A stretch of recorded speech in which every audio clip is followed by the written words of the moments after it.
भगवत्प्रसादो यस्य प्रसादान्नवति कुतोऽपि ध्येयं स्तुवं तस्य यशस्कृसन्ध्यं वन्दे गुरुश्रीचरणारविन्दम् काजानुलम्बितभुजौ कनकावदातो संकीर्तनैकपितरो कमलायताक्षो विश्वम्भरो द्विजवरो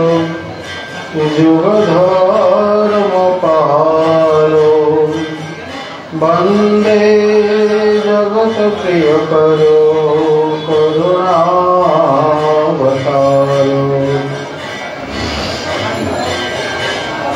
वृन्दावने विहरतो विविधैर्विनोदैः श्रीदासमित्रगुरुवृन्दमुदं विधत्रो वृन्दाश्रमं ललितया च विशाखया च संक्षेपमूर्तिजुगयो चरणे प्रपद्ये श्रीमद्भागवतं नौमि यस्य एकस्य प्रसादतः अज्ञातानपि जानन्ति सर्वब्रह्माणि स्वसुखनिवृत्तचेता तद्वदस्तन्नभावो अजितरुचिरलीला पृष्ठसारस्तदीयम् बतरुतकृपया यस्तत्तदीपं पुराणम् तमखिलवृजिनाभिनं वैश्वसूनुं नतोऽस्मि नमो धर्माय महते नमः कृष्णाय वेदसे ब्राह्मणेभ्यो नमस्कृत्य धर्मान् वक्ष्य सनातनम् नारायणं नमस्कृत्य नरं चैव नरोत्तमं देवीं सरस्वतीं व्यासं ततो जयमुदीरये या दृष्टा निखिलाभसंघशमनी पृष्ठा बहुपावने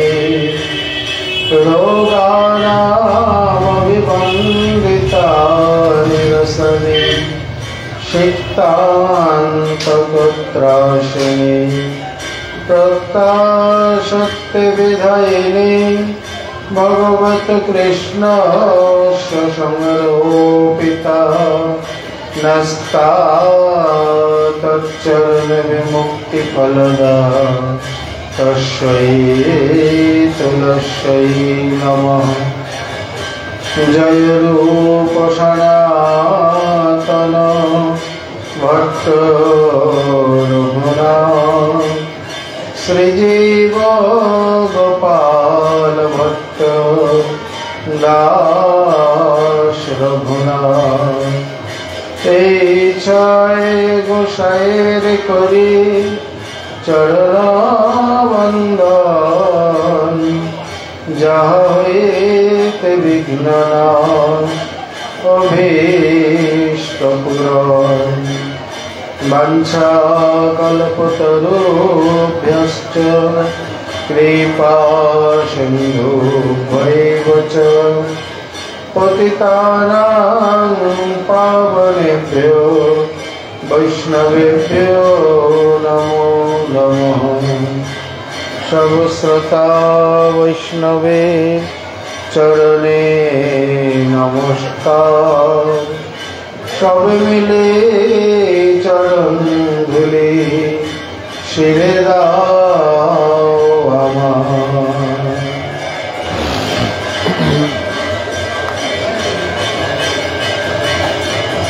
जय जय श्री चैतन्य जय नित्यानंद जय अद्वैत चंद्र जय गौर भक्तवृंद।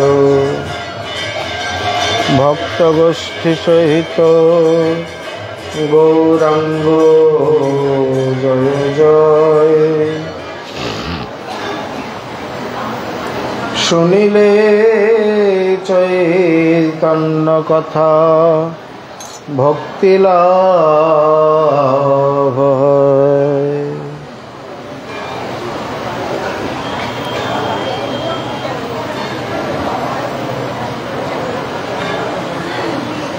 दुख मध्य कोन दुख है गुरुतर कृष्ण भक्त विरह बिना दुख नहीं आरो।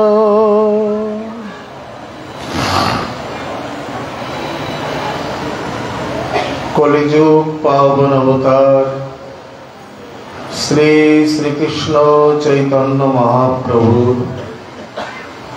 अति अंतरंग प्रिय पार्षद वर गौरीय आचार्य कुल भास्कर परम विरक्त शिरोमणि कविकुल मुकुटमणि विश्व वैष्णव राजसभा सभाजन भाजन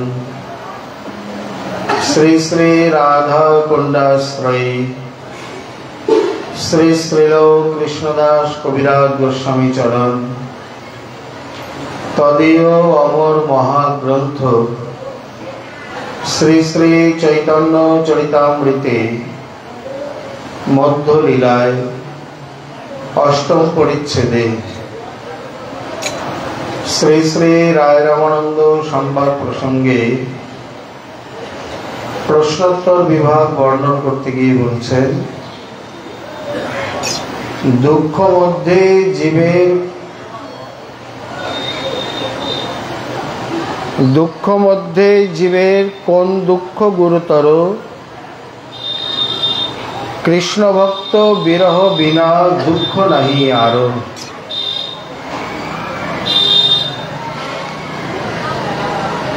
प्रथमे विद्या तारपर कीर्ति तारपर धन सम्पद चतुर्थ प्रश्नते गिये दुख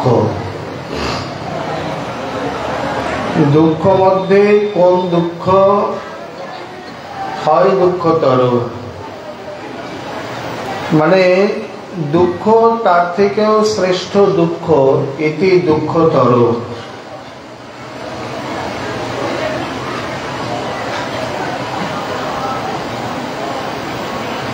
कृष्ण भक्त विरह बिना दुख नहीं आरो अर्थात এই জগতে ভক্তের যে বিরহ সেই বিরহ ছাড়া শ্রেষ্ঠ দুঃখ বা দুঃখতর বলে কিছু দেখা যায় না। অবশ্যই এটি সাধারণ জীবের সঙ্গে সাধারণ জগতের সঙ্গে বা এই কথার সঙ্গে ঠিক মিলবে না। তার একটাই কারণ এই জগতে জাগতিক বস্তু জগৎজীবের যখন জাগতিক বৈষয়িক বস্তু নষ্ট হয়ে যায় তখন সেটি তার জন্য শ্রেষ্ঠ দুঃখ বা দুঃখতর বলে মনে হয়। কিন্তু প্রকৃতপক্ষে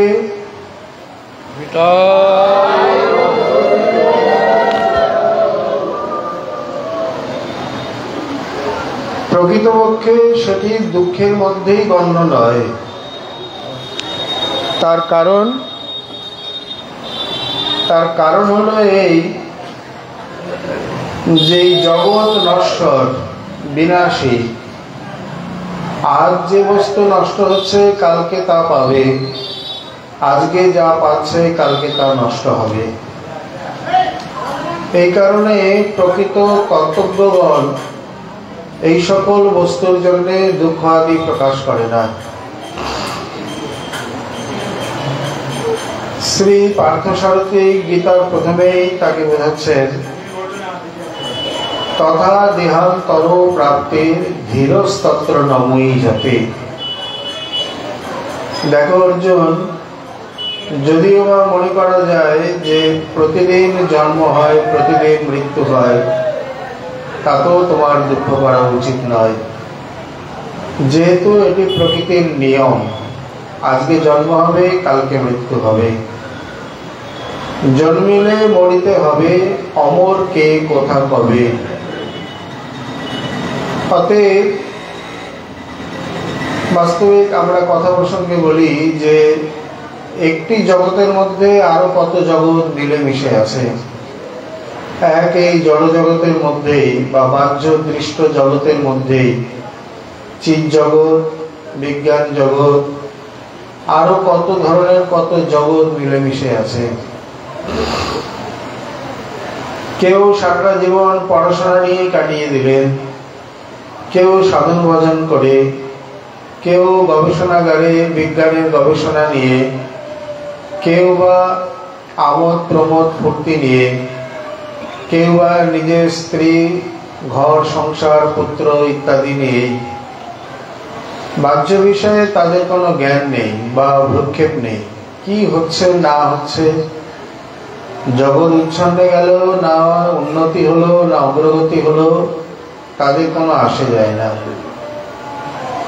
তেমনি এখানে যে আধ্যাত্মিকতার কথা বলছেন, কৃষ্ণ ভক্ত বিরহ বিনা দুঃখ নাহি আরো, এই কথার সঙ্গে সাধারণ জীবের বা সাধারণ কথার কোনো মিলই হয় না। আমাদের জীবনে আমাদের কোনো বিষয়, পরিবার, আত্মীয় স্বজন, ধন সম্পদ ইত্যাদি নষ্ট হয়ে গেলে আমাদের জন্য খুব দুঃখ, খুব কষ্ট।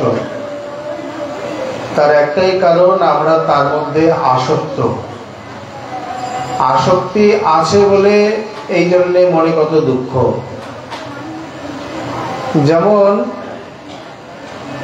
টাকা পয়সা যার নিজে বা নিজে যিনি নাড়াচাড়া করেন, তার প্রতি তার ঘোর আসক্তি, কত প্রকারে তাকে রক্ষা করেন, বারবার গণেন। কিন্তু এই যে ব্যাংক আদিতে, সেখানে লক্ষ লক্ষ টাকা সারাদিনে লেনদেন হচ্ছে, কতবার গোনা হচ্ছে, হিসাব রাখা হচ্ছে, কিন্তু তাতে কারো কোনো আসক্তি জন্মায় না। কারণ জানে এটা আমার নয়, এটা সরকারের, আমি বেতনভুক্ত কর্মচারী। মানে তার মধ্যে সে কেবল ওই বেতনটুকুর জন্য কর্তব্যবোধে করে চলেছে, বাদ বাকি কোনো স্নেহ, মমতা, আসক্তি ইত্যাদি কিছু নেই। যার জন্যে কখনো যদি ব্যাংক লুট হয়ে যায় তো সরকারের যায়, কিন্তু ব্যাংকে সেই সকল কর্মচারী কোনোদিন কোথাও দেখা যায়নি যে তাদের এক ফোঁটা চোখের জল পড়েছে, কারণ ওরা তাদের নয়, এই জন্য কোনো ভূক্ষেপ নেই। আরো চাক্ষুষ দৃষ্টান্ত আমরা দেখি, শ্মশানে যারা যায়, শ্মশানে অনেকেই যায়, সঙ্গে করে লোক যায়, কীর্তনিয়া যায়, আত্মীয় স্বজন যায়, কিন্তু শ্মশানে গিয়ে সব থেকে বেশি শোক, দুঃখ, ক্রন্দন কার হয় বা কাকে দেখা যায়? যে খুব নিকটস্থ, নিজের স্ত্রী, সাধারণত স্ত্রী নয় বা অন্যান্য নিজের মেয়ে, ছেলে অত কাঁদে না, কারণ পুরুষেরা একটু কঠোর প্রকৃতি, বোঝা যায় না। নিকটস্থ খুব প্রীতির বা আসক্তির যিনি, তিনি ক্রন্দন করেন। কিন্তু বাদবাকি যারা কোনো মতে শবদেহ পৌঁছে দিয়েই আগেই কোথায় খাওয়ার কি আছে, মদের দোকান কোথায় আছে দেখ। তাদের মধ্যে বিন্দুমাত্র কোনো শোক, তাপ, দুঃখ, চোখের জল, বেদনা ইত্যাদি কিছু নেই। তারা জানে মরেছে, পাশের বাড়ি আসতে হয়, না আসলে লোক লজ্জা কেমন দেখায়, এসে পুড়িয়ে দিয়ে চল স্নান করে ঘরেছে। কেন, এক শ্মশানে গেলেই বোঝা যায় কত লোকের মধ্যে কত রকম আচরণ, এবং প্রত্যেকটি আচরণের পিছনে কারণ ওই একটাই, আসক্তি, স্নেহ মমতা। যার স্নেহ মমতা অধিক সে ভুলতে পারে না, সে বসে থাকে, তার খাওয়া দাওয়া নেই, তাকে খেতে দিলেও সে খেতে পারে না, অবিরত চোখের জল ফেলতে থাকে। যার স্নেহ মমতা নেই সে দিব্যি ঘুরে বেড়াচ্ছে, কথা বলছে, খাচ্ছে, কতক্ষণে কাজটা শেষ হবে এই ব্যস্ততায় থাকে। তার মধ্যে বিন্দুমাত্র কোনো শোকতাপ লক্ষ্য করা যায় না। অতএব তাহলে যার গেছে সে বুঝেছে, কোনো সন্তানারা জননী বা কোনো পতি, কোনো পত্নী বা অন্য কেউ, সে বুঝতে পারে তার কত প্রিয়জন বা কত আপন জন, নিকটস্থ জন গেছে, বাদ বাকিদের কিছু নয়। তেমনি এই জগতে জাগতিক বস্তুর প্রতি প্রীতি, রতি, আসক্তি আছে বলে এই জন্যে আমাদের মনে হয় যে আমার না জানি কত নষ্ট হয়ে গেল, একটা ঘর পড়ে গেল, 2 কোটি টাকা চলে গেল, স্নেহের একটা ছেলে সে চলে গেল, এই দুঃখ রাখার জায়গা নেই। কিন্তু এখানে রায় রামানন্দ এইসবের কোনো উল্লেখই করেননি। বলে ভক্তের প্রসঙ্গ, তা ভক্তি ভাবনা দিয়েই তো বলবে, এইসব কথা কেন বলবেন, এটাই আমাদের বোঝা। আমাদের গোস্বামীগণ, আচার্যগণ এত উঁচু স্তর থেকে কথাবার্তা শুরু করেছেন বা দিয়ে গেছেন, সাধারণে গ্রহণ করতে অনেক সময় একটু কষ্টই হয়, বুঝতে পারেন না। এখানে কোনো প্রকার কোনো অনাত্ম বস্তুর আলোচনা নেই গোস্বামী কলমে। যত গোস্বামী কলম দেখবেন আপনি, সব আত্মবস্তুর আলোচনা দিয়ে শুরু। আত্ম অনাত্ম বলতে, অনাত্ম বলতে অসৎ, যার স্থায়িত্ব নেই, আর আত্মবস্তু বলতে যার স্থায়িত্ব রয়েছে, মানে নির্মায়িক বস্তু, যেই জন্যে দেহতত্ত্ব ইত্যাদির এসব এখানে কোনো কথা নেই। বাউলদের যেখানে দেহতত্ত্ব নেই গান, দেহতত্ত্ব নেই সমস্ত কিছু, কতগুলো ছড়া গান বেঁধে লোককে আমোদিত করে ভিক্ষা, নিজের জীবনযাপন, সেখানে বৈষ্ণব ধর্মে এইসবের কোনো কথাই নেই। আত্মতত্ত্ব দিয়ে শুরু, অনাত্ম বস্তুর কোনো আলোচনা নেই। যদি বলে মায়া, জগৎ ইত্যাদি, একে তো বলদেব বিদ্যাভূষণ পাদ আবার নিত্য বলে গেছে। ঈশ্বর, কাল, কর্ম, জীব, মায়া, 5টি তত্ত্বই নিত্য। কিন্তু যেহেতু হলেও জগৎ অস্থায়ী, এখানে ভগবান আবার বলছেন অনিত্যম অসুখম লোকম ইমম প্রাপ্য ভজস্বমাম। তাহলে ঈশ্বর, কাল, কর্ম, জীব এবং মায়া, এই তত্ত্বগুলো চিরকালই আছে। মায়ার দ্বারা সৃষ্ট যে জগৎ, সেই জগৎ আজ থাকলেও কাল থাকবে না, কাল থাকলে পরশু থাকবে না। অনিত্য, অস্থায়ী, অসুখম, নাস্তি সুখম যত্র। সুখ নাই কৌয়ে সংসারে, সুখ আছে মায়ার পরপারে, আছে সুখের আকার ধরে, তোমায় দুঃখ দেবার তরে। অনাদির আদি গোবিন্দ, সুখময় গোবিন্দ চরণ, তার একটা আভাস এই জগতে। এই জন্যে এত সুখের বলে মনে হয়। আর যেই চলে যায়, যেই বিয়োগ হয়, দুঃখে তখন ভেঙে পড়ে। শুধু তাই নয়, কোনো কোনো ক্ষেত্রে দেখা যায় অতি প্রিয়জন যখন চলে যায়, তার শোকে আরেকজনও চলে যায়। তার মানে তার প্রতি আসক্তি বা প্রীতি কতখানি, এটি কেবল ব্যক্তির নয়। 2016-তে যখন নোটবন্দি হয়, তখন এই টাকার শোকে বহু লোকে মারা গেছে, এরকম অনেক প্রমাণ আছে। তার মানে কি, টাকার প্রতি এতটাই আসক্তি যখন অতগুলো টাকা সরকার নিয়ে নিল, সেই শোকে হৃদস্পন্দন বন্ধ হয়ে গেল, আর বাঁচতে পারলেন না।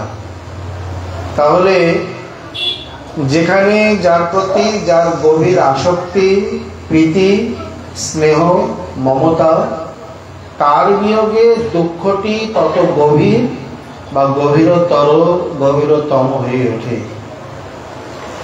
এখানে এতে গেলে এক জাগতিক তাৎপর্য, এর মধ্যে আরেকটি পারমার্থিক তাৎপর্য রয়েছে। মূল শব্দটি হলো কৃষ্ণ ভক্ত বিরহ বিনা দুঃখ নাহি আরো।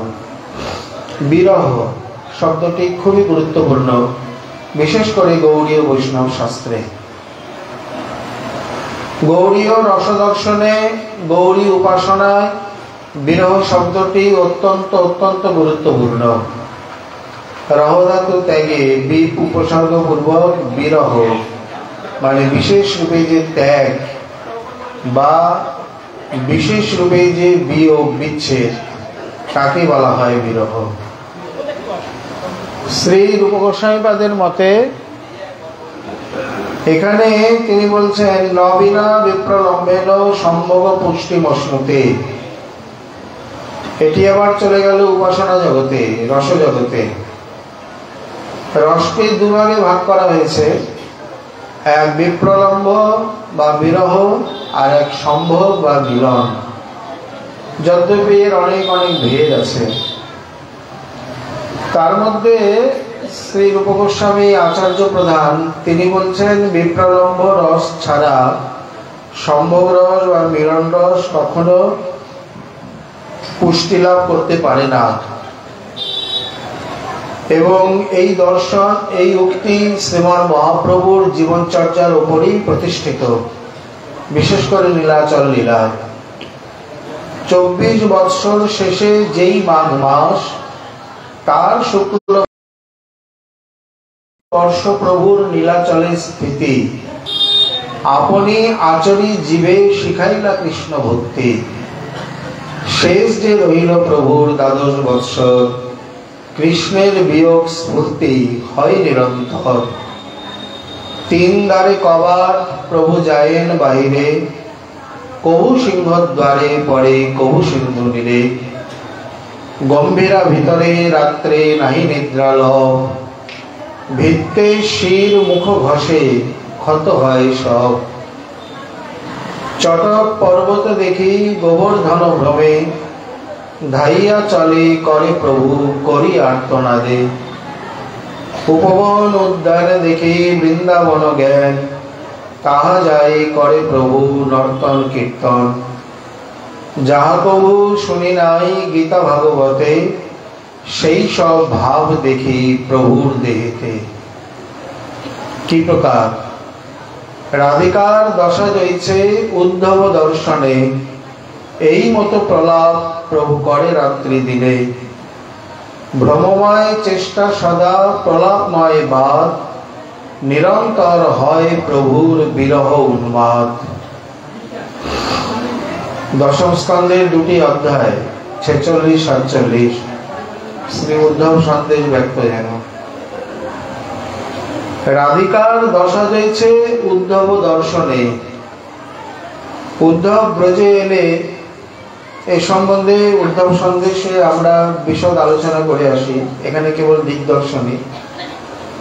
উদ্ধব মহাশয় যখন ব্রজে আসেন, তাকে দেখে তার দর্শনে, তার সঙ্গে বার্তালাপে রাধারানীর যে ভাব উদয় হয়েছিল, রাধিকার দশা জয়ছে উদ্ধব দর্শনে, সেই মতো প্রলাপ প্রভু করে রাত্রি দিনে। সেটি কি প্রকার? পরের পয়েরে কেবল দিগদর্শন করলেন। ভ্রমময় চেষ্টা সদা প্রলাপময় বাদ, নিরন্তর হয় প্রভুর বিরহ উন্মাদ।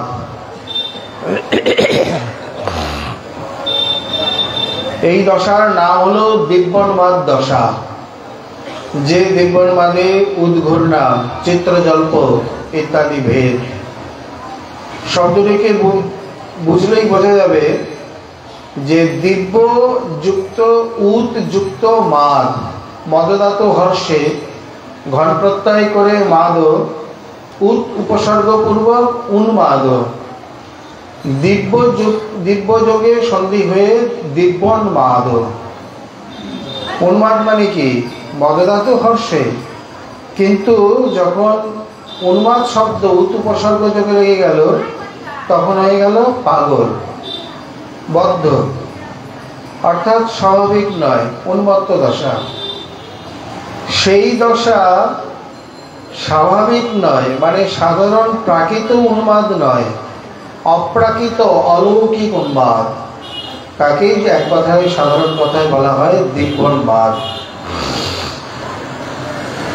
দিব্যোন্মাদের রূপ গোস্বামী যে লক্ষণ করেছেন, কাপি ভ্রমাভা বৈচিত্র্যময়ী।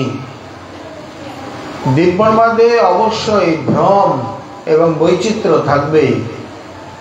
কবিরাজ গোস্বামী এত বড় রসিক এবং পণ্ডিত, শব্দগুলোর মধ্যেই তার ঝঙ্কার।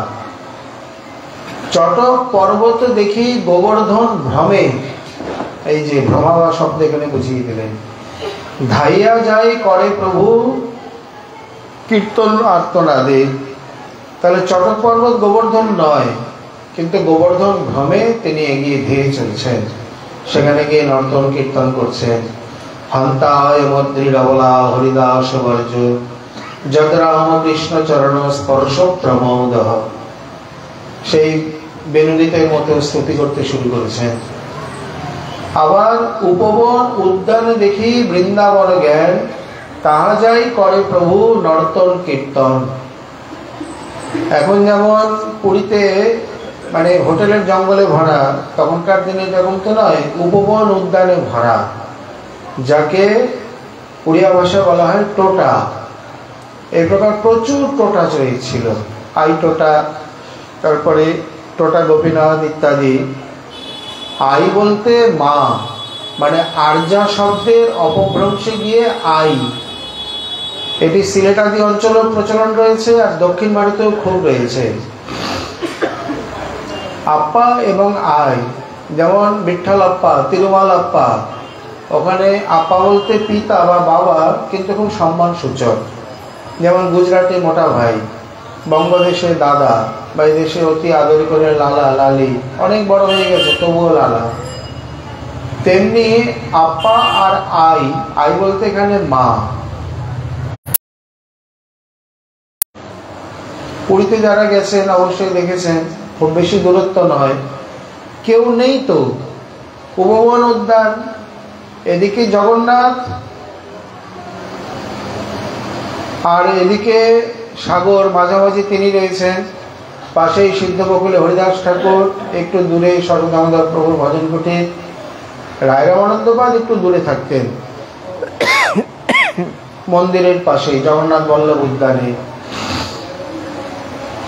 মানে মহাপ্রভু যখন সেই ভাবনবাদ অবস্থা হতো, তিনি দৌড়ে চলে যেতেন এইসব উপবন উদ্যানে গিয়ে, মনে করলেন সেই বৃন্দাবনেই এসছি, সেই গোবর্ধনেই এসছি। এই যে নিরন্তর ভ্রমময় চেষ্টা, সদা প্রলাপময় বাদ, সমস্ত চেষ্টাগুলো ভ্রমময়। এখন এই কথা বললে একটা প্রাকৃত মানে একটা তর্ক চলে আসে যে তাহলে মহাপ্রভু যেগুলো করেছেন সেগুলো একটা ভ্রান্ত দশায়, এর কোনো অস্তিত্ব নেই। বললেন না, এইরকম বললে সম্পূর্ণ দিব্যোন্মাদ দশা বা উদ্ধব সন্দেশেরই অনস্তিত্ব চলে আসে, তা নয়। ভ্রমময় চেষ্টা বলতে এটি আমাদেরকে লক্ষ্য করে বলা হয়েছে। আমাদের দৃষ্টিতে চটক পর্বত, প্রভুর দৃষ্টিতে গোবর্ধন পর্বত। আমাদের দৃষ্টিতে টোটা, তার দৃষ্টিতে বৃন্দাবন। তাহলে এইরকম উন্মাদ দশায় তো অনেকে অনেক কিছুই দেখে, অন্যের সন্তানকে দেখে নিজের সন্তান বলে মনে করেন। তাহলে ওই উন্মাদনা, এই উন্মাদনা দুটির মধ্যে পার্থক্য কি? পার্থক্য আকাশ পাতালের থেকেও বেশি। এটি মাইক, আর এটি প্রভুর নিজস্ব ভাব সম্পত্তি। এর অস্তিত্ব নেই, এর চির অস্তিত্ব আছে। এখানে যে অসুর মারণাদি লীলাগুলি, সেগুলিরও নিত্যত্ব হয়ে যায়। যদ্যপি অসুর মরে তো মুক্তি লাভ করে কোথায় চলে গেছে, কিন্তু প্রভুর যে লীলা, যেমন বৃহৎ ভাগবতামৃতে দেখালেন গোপকুমার মহাশয় যখন ঊর্ধ্বগোলকে গেলেন, সেখানেও দুটি ভাগ, একটি ঐশ্বর্যময় মথুরা, একটি মাধুর্যময় বৃন্দাবন। হঠাৎ দেখছেন যাদবগণ চঞ্চল হয়ে উঠেছে, দৌড়াদৌড়ি করছে, একটা ত্রাস ভীতি। কেন না কংসের অনুচরাদি আসছে ইত্যাদি। একটু পরে কিছুক্ষণের মধ্যেই সেই ত্রাস আদি নেই, নিশ্চিন্ততা। ও কৃষ্ণ কংসকে হত্যা করে দিয়েছে, এখন মথুরায় যাদবগণের আর কোনো ভয় নেই। আচ্ছা, এক কংস কতবার মরে? বলে কংস এখানে নেই, কিন্তু তার প্রভু যে কংস নিধন করেছিলেন সেই লীলা, নিত্যের কোনো কিছুই একটা পদক্ষেপ পর্যন্ত অনিত্য হতে পারে না। এই কারণে এই শব্দের নাম দেওয়া হয়েছে দিব্যন্মাদ, অপ্রাকৃত অলৌকিক চিন্ময় উন্মাদনা। চিরকাল এর অস্তিত্ব রয়েছে, অনস্তিত্ব বলে কোনো শব্দ এখানে নেই। অতএব বাহ্যে আমাদের মতো দেখতে, মানে কেউ যদি বলে প্রভু যে আইটোটায় গেল, বা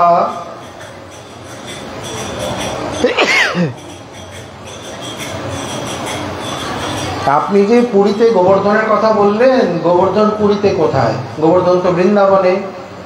তখন কবিরাজ গোস্বামী কি বলবেন, কি উত্তর দেবেন?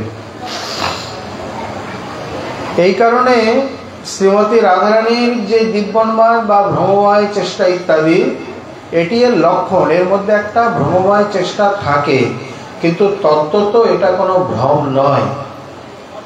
তাহলে কি নিতাই চাঁদ অদ্বৈত প্রভু এই কথা বলতেন? বলে তুমি যেখানে সেখানেই বৃন্দাবন। তুমি আমাকে ভুল মানে মিথ্যা কথা বলে নিয়ে আসলে ছল করে। আমি যাব বৃন্দাবনে, আর তুমি গঙ্গায় স্নান করে আমাকে বললে আমি যমুনায় স্নান করলাম, এটাই বৃন্দাবন? নিতাই চাঁদ বলছেন গঙ্গা পূর্বে আর যমুনা পশ্চিমে। তুমি পশ্চিম দিকে মুখ করে স্নান করো না, তাহলেই তো হয়ে গেল পশ্চিমে বৃন্দাবন। আবার চিন্তা কি আছে? প্রভু তখন স্বাভাবিক হয়ে গেছেন, বলছেন তুমি আমাকে ছল করে নিয়ে আসলে। বলে উপায় ছিল না, 3 দিন হয়ে গেছে, আহার ইত্যাদি নেই, এইভাবে চললে হবে? কোনো কোনো ক্ষেত্রে এখানে বাহ্যত কিছু কিছু শব্দ বলা হয়, প্রকৃতপক্ষে তা নয়। এটি দিব্যন্মাদের যে লক্ষণ, তার মধ্যে উদ্ঘূর্ণাদি আছে, চিত্র জল্পাদি আছে। এখন এগুলি বলার তাৎপর্য, আমাদের সম্প্রদায়ে এটি হলো ভজনীয় বস্তু। বলতে গেলে সর্বোপরি মানে ভজনীয় তত্ত্ব।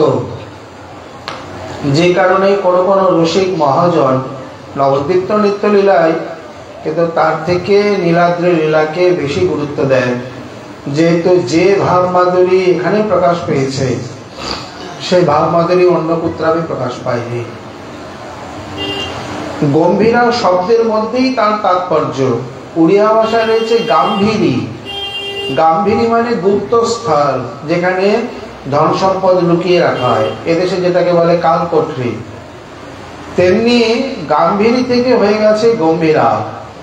কাশী মিশ্র ঠিকই সেই গম্ভীরায় গুপ্তনিধিকে স্থাপন করেছেন, যার থেকে গুপ্তনিধি আর হয় না। শ্রীমন মহাপ্রভু এবং তার আস্বাদিত ভাব কদম্ব, এর থেকে শ্রেষ্ঠতম বা মহামূল্যবান গুরুত্বপূর্ণ অন্য কোনো ভাবরাশি জগতে ব্রহ্মাণ্ডে আর পুত্রাবি কোথাও আছে কিনা সন্দেহ। কেউ জানলে জানতে পারে, আমরা জানি না।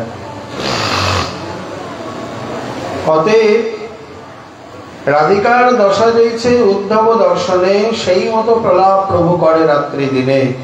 দীর্ঘ 1 যুগের অধিক শ্রীমান মহাপ্রভুকে আস্বাদন করে গেছেন।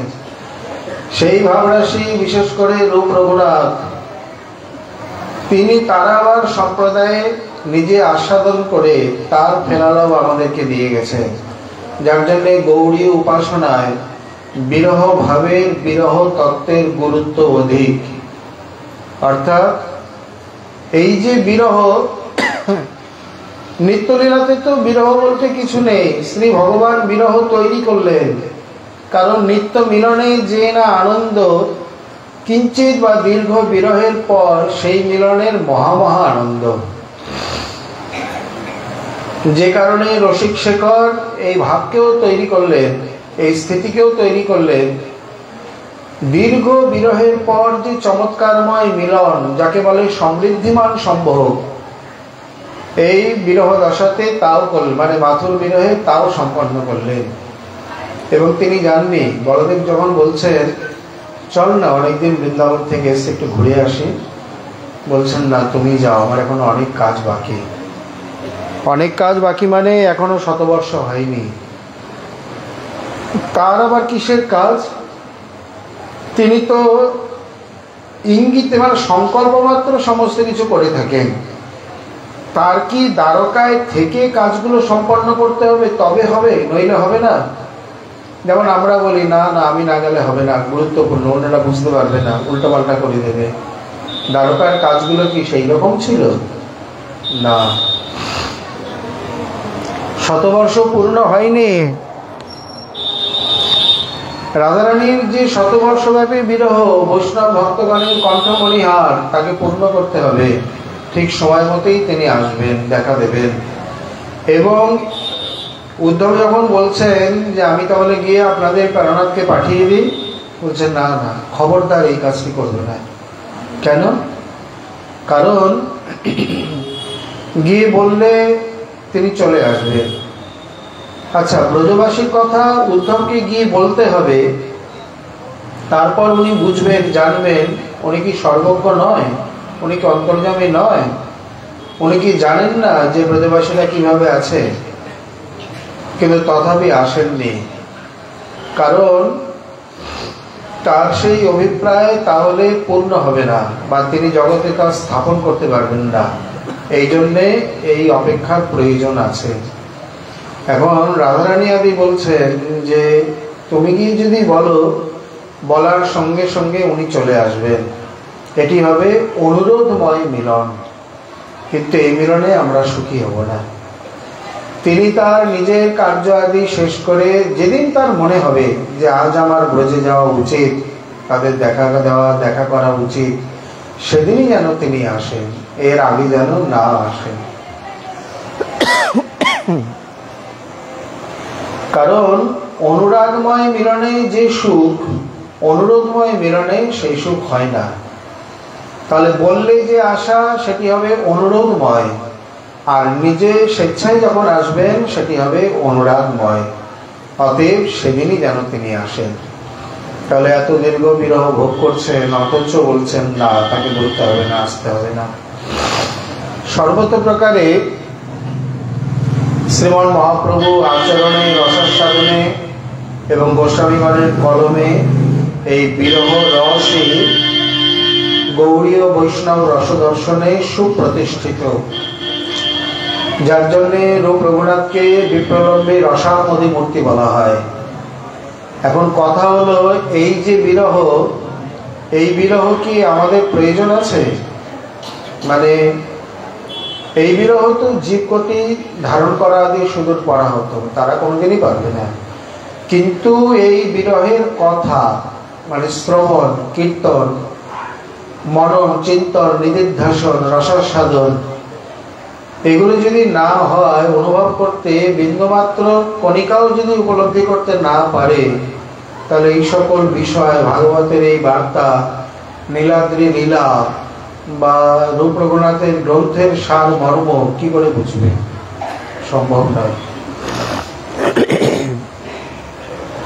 কিন্তু তাৎপর্য বলছে বা মর্ম বলছে এই ভগবত বিরহ উপলব্ধি করতে হলে বা তাতে সুপ্রতিষ্ঠিত হতে গেলে গুরু বৈষ্ণবের বিরহ একান্তভাবে প্রয়োজন।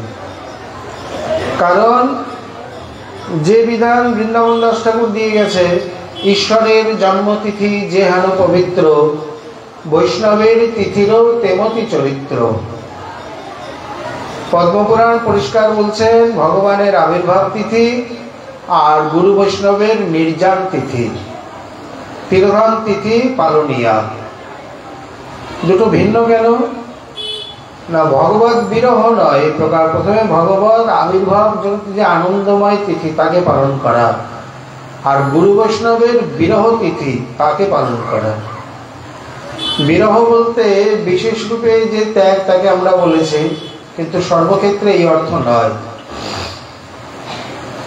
বিরহের অন্যতম কতগুলি বৈশিষ্ট্য হলো, বিরহে তন্ময়ং জগৎ, বিরহে একটা তাপ, শোক ইত্যাদি উৎপন্ন হয়।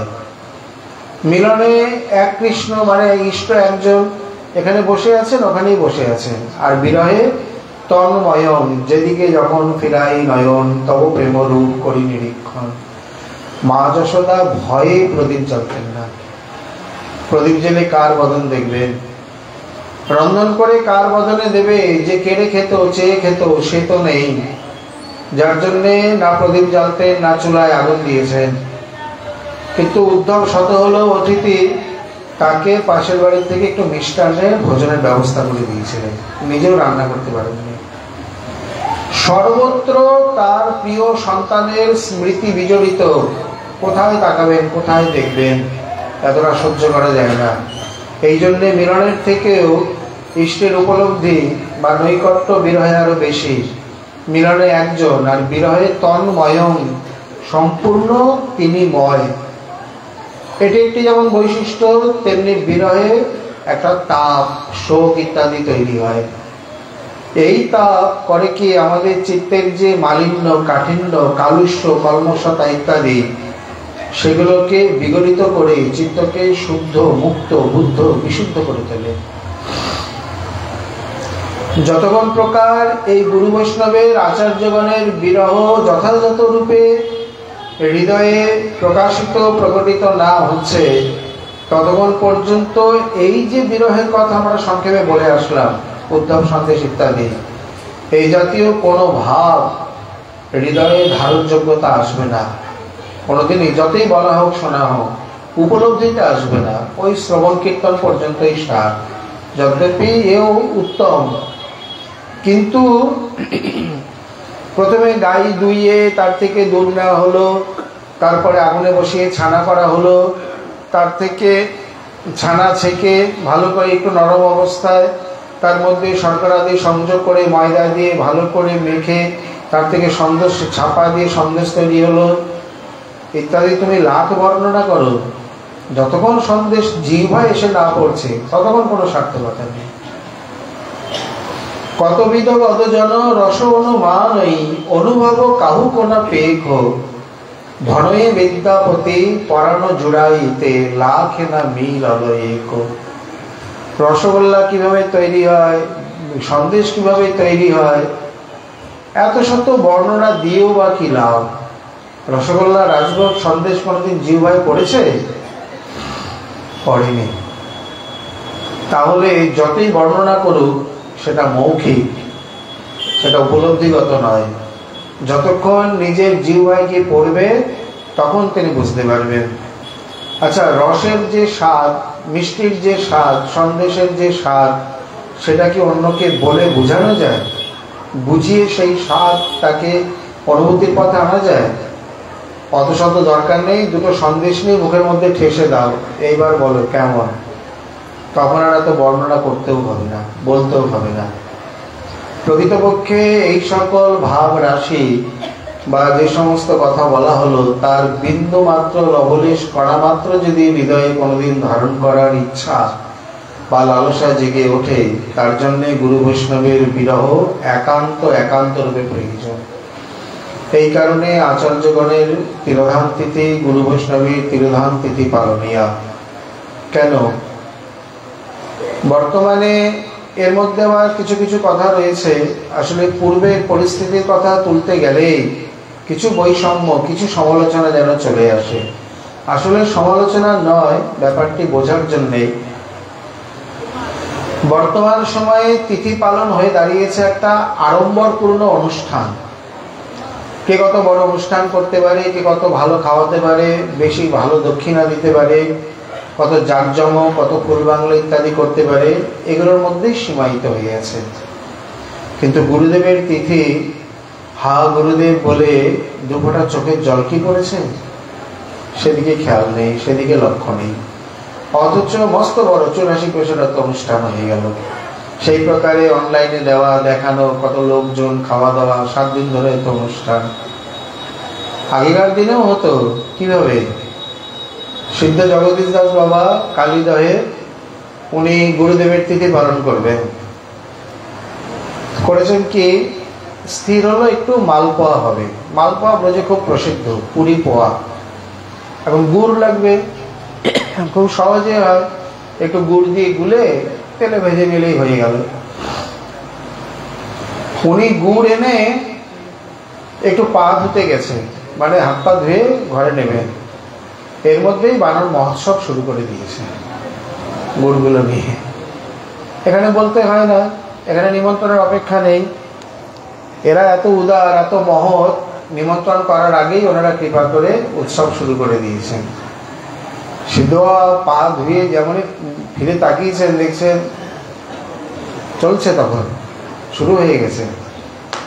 উনি রাগ না করে হাসলেন, বললেন এইটাই হয়তো প্রভুর ইচ্ছা ছিল। এখন তাড়ালেও না, কিছু করলেও না, যেই যতটা পারলো কিছুটা বুটটুর খেয়ে কিছুটা নষ্ট করে ফেলে ছড়িয়ে চলে গেল। উনি সেটাকে রেখে দিলেন, ফেলেননি।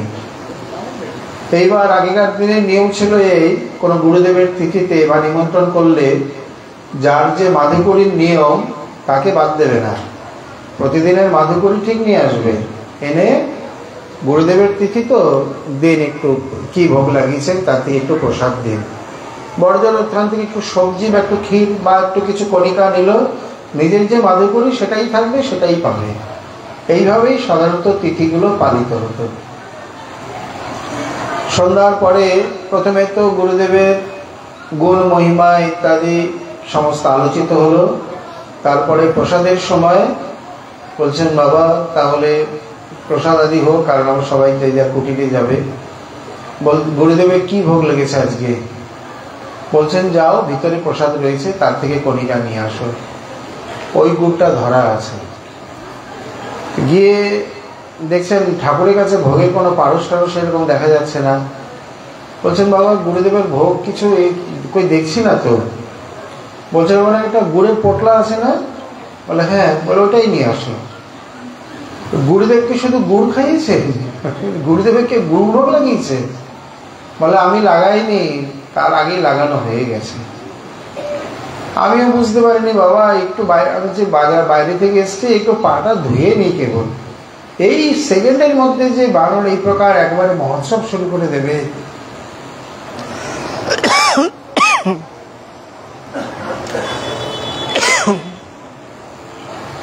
আজকে আর অন্য কিছু হয়নি,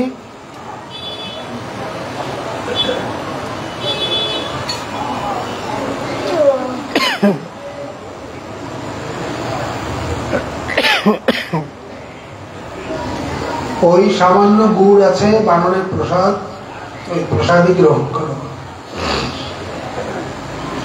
সমস্ত ঘটনা বললেন, সকলে হেসে সেই গুরুদেবের নামে জয়ধ্বনি দিয়ে তার থেকে একটু একটু করে ওই গুড় গ্রহণ করলেন।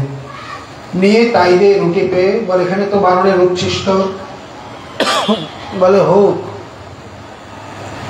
সিদ্ধবাবু বলেছেন আর ওইটাই গুরুদেবের প্রসাদ, একবার যখন মুখে উচ্চারিত হয়ে গেছে সেটাই প্রসাদ। এইভাবে নিয়ে সকলে প্রসাদ পেয়ে হরিধ্বনি দিয়ে চলে এলেন। বাস্তবিক বিরহের যে দৃষ্টান্ত আমরা বৈষ্ণব জীবনীতে দেখি, প্রকৃতপক্ষে এই তত্ত্বকে কেউ যদি উপলব্ধি করতে পারেন, তার আধারে তার ভিত্তিতেই এই গুরুতর দুঃখ বা কৃষ্ণ ভক্ত বিরহ, ভগবত বিরহ ইত্যাদিকে আমরা বুঝতে পারব। গোবর্ধনে থাকতেন শ্রী নিত্যানন্দ দাস বাবা।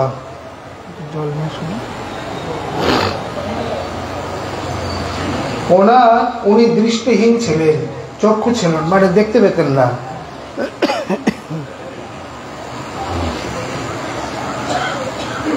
নিত্যানন্দ দাস বাবা সেবা করতেন তার গুরুদেবের নাম উল্লেখ নেই। গুরুদেব বৃদ্ধ এবং দৃষ্টিহীন, আর ইনি অল্প বয়সী বিরক্ত বাবাজি, ওনার নাম নিত্যানন্দ দাস। পাশে কুঠিতে আরো দুজন যুবতী গুরুবন থাকতো, তারাও গুরুদেবের সেবা করতেন।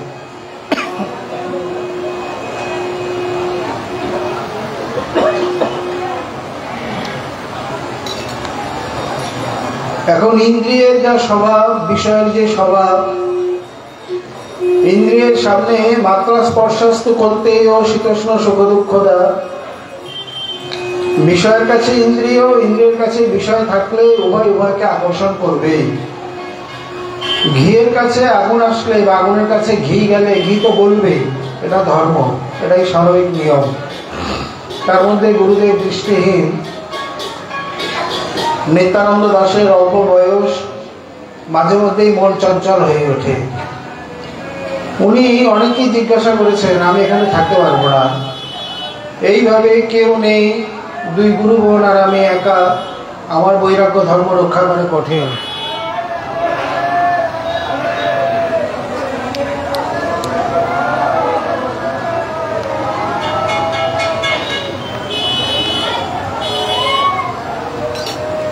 সকলে মিলে সান্ত্বনা দিলেন, গুরুদেব অন্তর্যামী, তুমি গুরু সভায় আছো, গুরু সভা করো, তাকে বাদ দিও না, গুরুদেবই তোমার বৈরাগ্য রক্ষা করবেন। কিন্তু নিতাই দাসের মনে সেই আত্মবিশ্বাস জাগে না। এইভাবে হতে হতে ইন্দ্রিয়ের প্রবল আকর্ষণে একদিন রাতের বেলা সেই গুরুবনের কুটিরের দিকে ধাবিত হতে গেলেন। কিন্তু প্রকৃত মহতের বাণীও বা কোথায় যাবে? ওই যে তারা বলেছিলেন গুরু সেবা রক্ষা করবে, ওই কুটিরের সামনে গিয়েই তার চৈতন্য হলো। ভাবছেন, ছি ধিক্কার, আমি কি করছি? ওইখান থেকে কাউকে কিছু না বলে গোবর্ধন থেকে এক দৌড়ে সোজা পুছনি, ওখানে গিয়ে মূর্ছিত হয়ে পড়েছে। পুছরি না জানি কি স্থান, অনেক অলৌকিক ঘটনা, অনেক জীবজন্তু, অনেক অন্য প্রকারে আত্মা ইত্যাদি সেখানে অবস্থান রয়েছে, অনেক প্রমাণ পাওয়া গেছে। পরে ওনার যখন মূর্ছা ভঙ্গ হয়েছে, দেখছেন একটা সুন্দর জায়গায় কে যেন উঠিয়ে রেখেছে, মূর্ছা ভঙ্গ হলো। দৈবযোগে হয়েছে কি, যেদিন রাত্রে নিতাই দাস চলে যায়, তার পরের দিনই বঙ্গদেশ থেকে আরো দুজন ব্রাহ্মণ যুবক এসে উপস্থিত হন। গুরুদেব তাদের দীক্ষা বেশ দিয়ে তাদের সেবায় নিযুক্ত করেন। নিতাই দাস মর্মাহত হয়ে এসছেন, গুরুদেব আশীর্বাদ করলেন, ঠিক আছে তুমি যাও, ভজন করো, সেবক তো এখানে আছে, অসুবিধা হবে না। উনি পুছরিতে একান্তভাবে হরিনামে নিযুক্ত হলেন। পাখাটা বন্ধ করে দাও।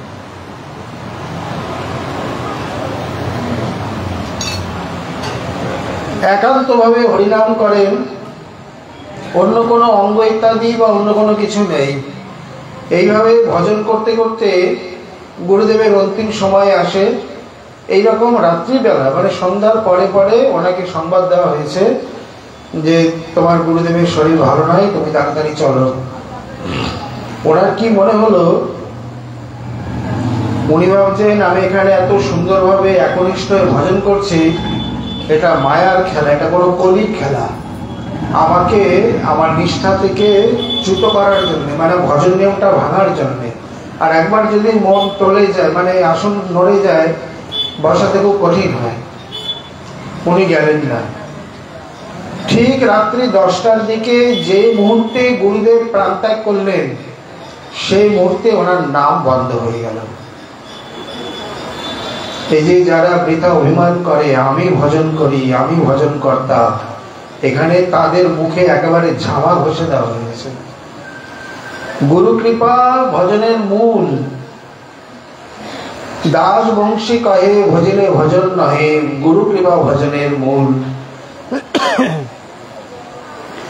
আমরা মনে করছি আমরা করছি, প্রকৃতপক্ষে তা নয়। মূল চাবিকাঠি তার কাছে, ভান্ডারী তিনি কৃপা করে করিয়ে নিচ্ছেন। তাই কই যে মুহূর্তে উনি চলে গেল, না উনি হাতটা নাড়তে পারছেন, না ঠোঁট নড়ছে, না নাক করতে পারছেন, একেবারে হাহাকার করে পুছরি থেকে দৌড়ে গোবর্ধনে আসলেন।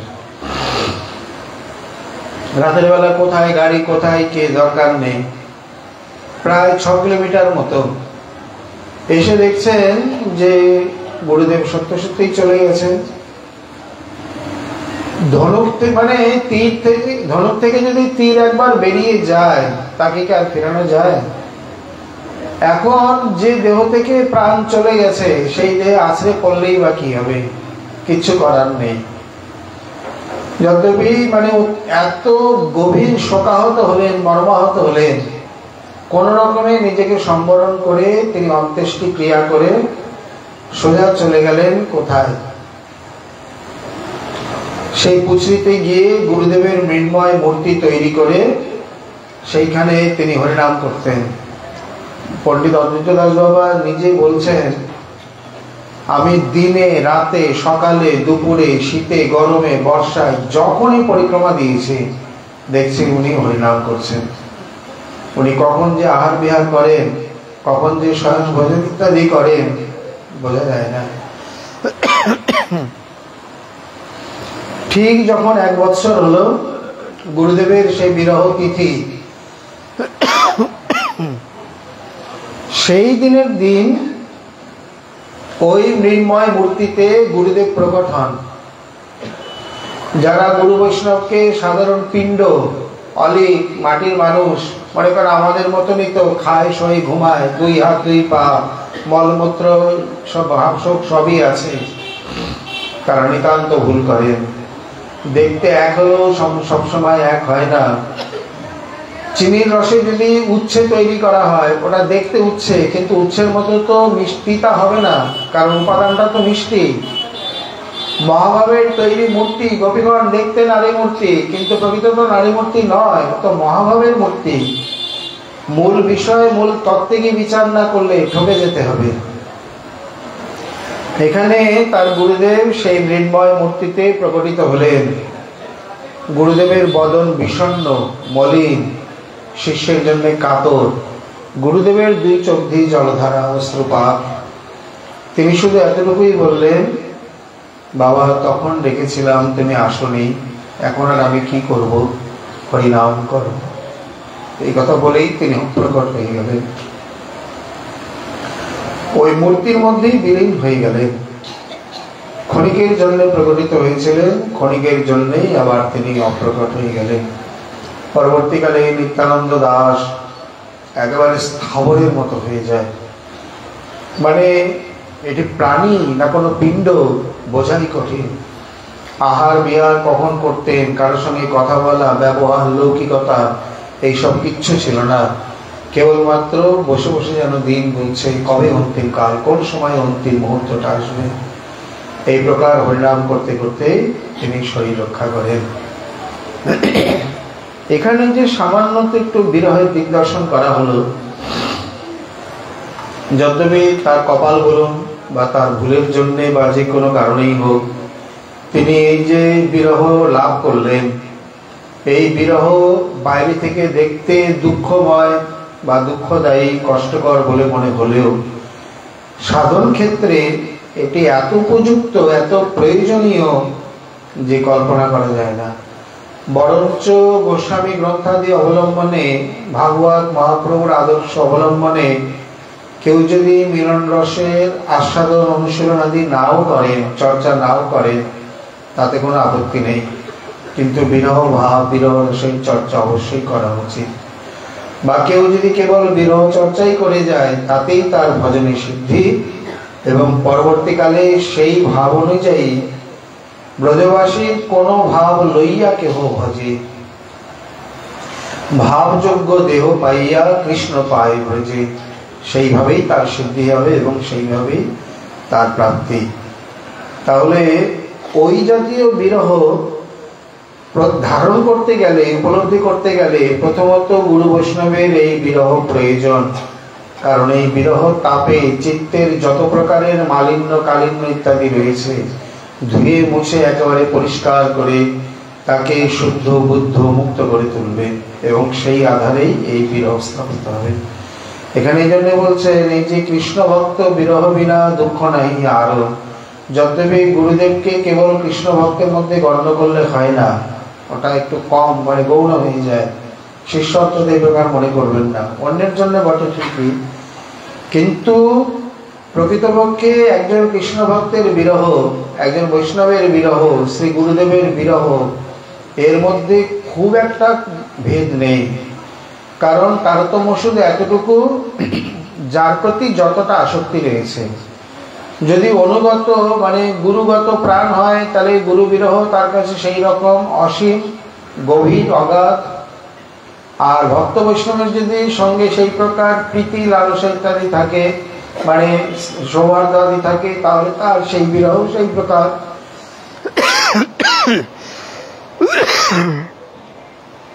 অতএব